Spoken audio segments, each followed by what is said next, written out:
So we're going to do this combination lock problem. It has a lot of similarities with the design 2 that failed. The ASN circuit looks something like this. It has coming into it a enter button that's been debounced with this circuit down here. And then it has a correct button that comes from this circuit right here.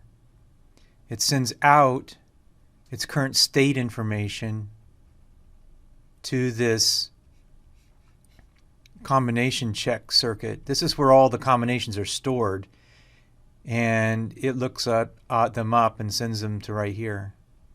So this is an output of it, and this is an input of this combination circuit. So we're actually designing this asynchronous sequential network. We want to design it so that it can't be hacked like the keypads on an ATM or the combination door locks that you see in the movies. So these are the requirements. It doesn't skip from looking for the first combination to looking for the third combination if the first and the second are the same. So it doesn't skip states. If you have a 4, a 3, and a 5, it's going to ask you to enter 4 twice. And it's not going to let you hold the enter button down while the machine scrolls through all the possible combinations to see which one works. Now the state diagram looks something like this, looking for the first, looking for the second, looking for the third correct combination, looking for the fourth correct combination, and then going to this open state and coming back. This is where the safe's open. So this is pretty much a more kind of a circuit. One of the key concepts is that of a stable state. We want one stable state per row. And then we're going to erase or slip through some intermediary states to a second stable state. So races can be unintentional, like we saw in design 2, or they can be designed into it, like this. We also saw that in design 2. Now the state diagram that actually ends up being built in this problem looks like this. And our goal is really not to start at this stage and try to figure out why this is what worked. Let's just go straight to the state table. And our goal is to make one stable state per row. So let's just zoom in here and look at this nomenclature. S stands for start. 1F means one combination's been found, 2 combinations have been found, 3 combinations have been found, and then this is where the safe opens up. So this is the output opening of the safe, the electronic lock on the safe or the door. Our inputs are enter and correct. Enter 0, so they haven't pressed the enter button. Correct right now is not the circuit that's responding with the correct combination says no, you haven't entered the correct combination. Here you have entered the correct combination, but you haven't pressed the enter button yet. That's a second stable state. Here we have pressed the enter button, but we have the incorrect combination. That's the third stable state. If we both press the enter button and have already entered the correct combination, then we're going to go down here to the first one found state. The first thing we're going to do after entering the first combination is we're going to release the enter button and we're going to jump over to this column. This column right here is impossible. It's not possible to be here ever. So we're going to jump to this column where we've found the first combination and we're going to slip down to here. And at this point is where we signal to our circuit that's checking combinations to start looking for the second combination. The minute it starts looking for the second combination, that circuit's going to change this value of 1 to 0, and we're going to end up here and slip down to here. So in this row, it's impossible to have the incorrect combination. It's always going to be a 1.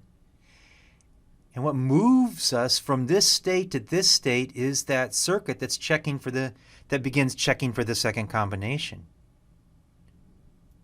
And you can see we repeat this pattern down here to state 3. We're at this new state and we're searching for the fourth and final combination.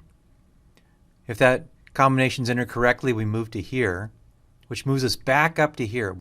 We've got the correct combination, and then if we press the enter button, then we go down to here.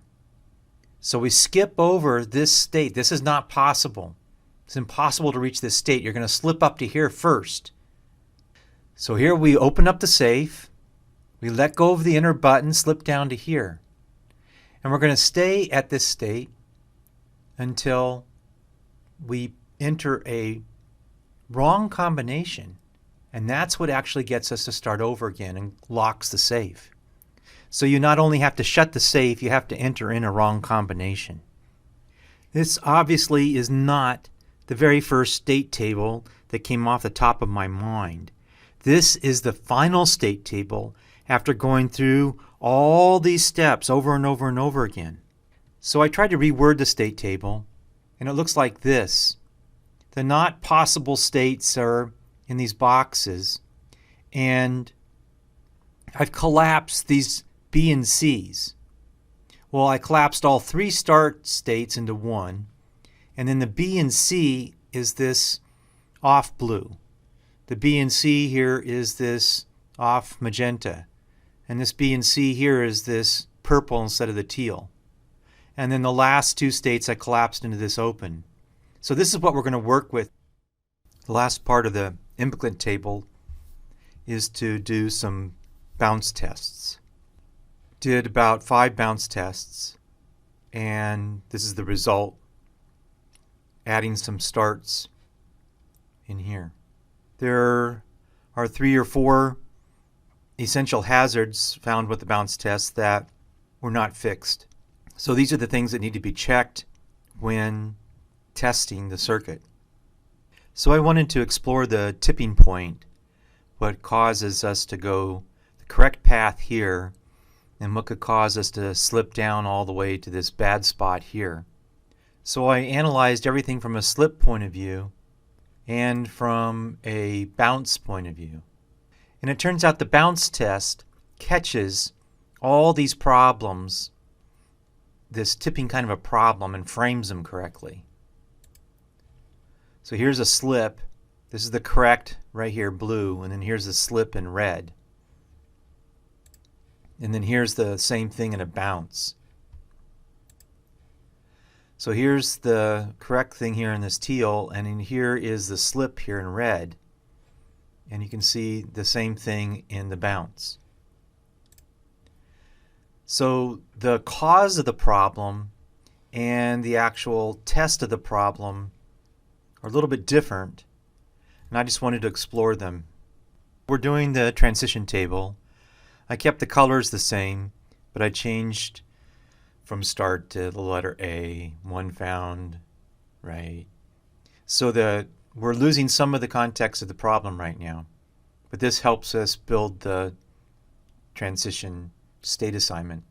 So you can see me working through that right here, and I end up with 5 flip-flops. Split this up into 2 4x4s.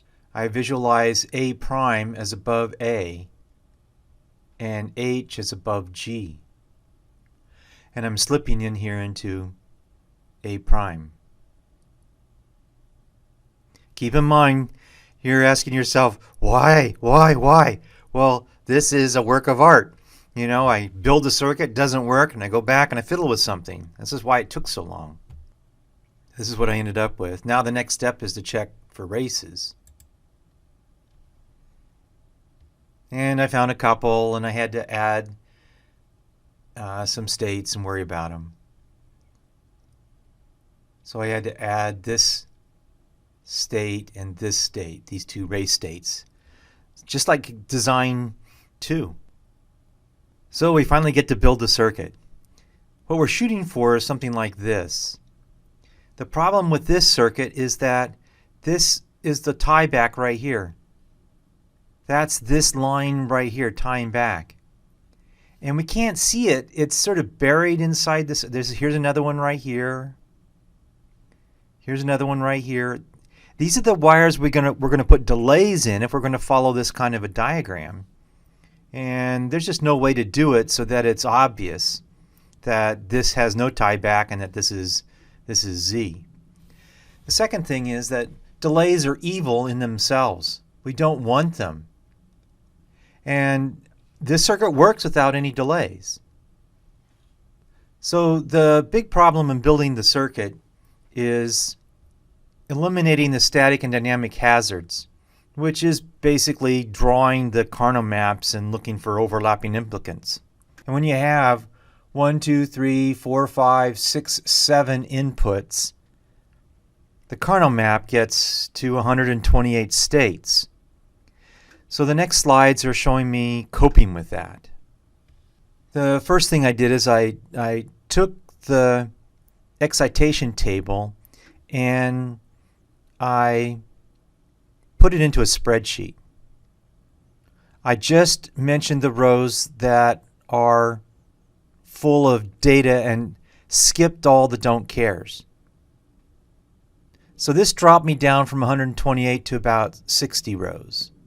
The second thing I did is I typed all this stuff into logisim by hand.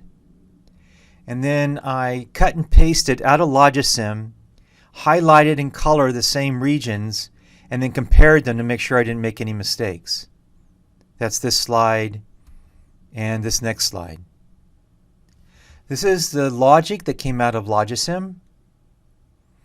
And then I used this, just like I did in Design 2, to go off and build the Carnot maps and check for static and dynamic hazards by looking and making sure that all the implicants overlapped. And again, like Design 2, I found just one that needed to be added. So I'm going to show it to you working. When you open it up the first time, you'll see some of the red. And all you need to do is bounce on these switches until it turns green. Then what you can do is delete that switch and just get the correct combination value coming in. Now this is what we're looking for. We're looking for the first combination.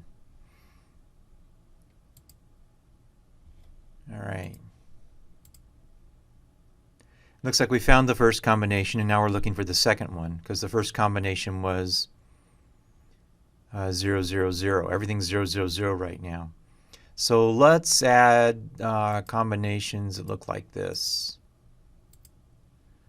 And right now we're entering 0, 0. So if we press the enter button, it's going to say wrong and start us all over again. Yes. And we'll stay here forever until we enter the right combination. So I'm entering the right combination. It's that one right there, putting right here. That makes the correct line go high, and you can see the states changed a little bit in here. Now I'm going to press enter, and we go to the correct comment. We acknowledge that we found the first combination, and now we're looking for the second one. Okay, so let's put the second one in here. Yes, and it goes correct. Now when I press enter, and you can see the states changed a little bit, and now we're looking for the third combination. Okay, so let's enter the third combination incorrectly. Yes, it went correct. All right, pressing enter. And now we're looking for the fourth. Once we find the fourth, then it will unlock. Fourth is 0, 0. Okay. Here's the fourth. I'm pressing enter. And it's unlocked. Yes. And we're going to stay here until we enter a wrong combination. And then instantly it goes back. This is an asynchronous sequential network working. So let's take a tour of it a little bit. The ASN network looks like this.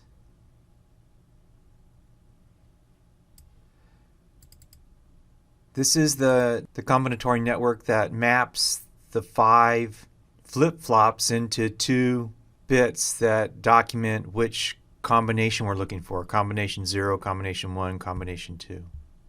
This is the main circuit right here that we were working with. So I encourage you to download this and play with it.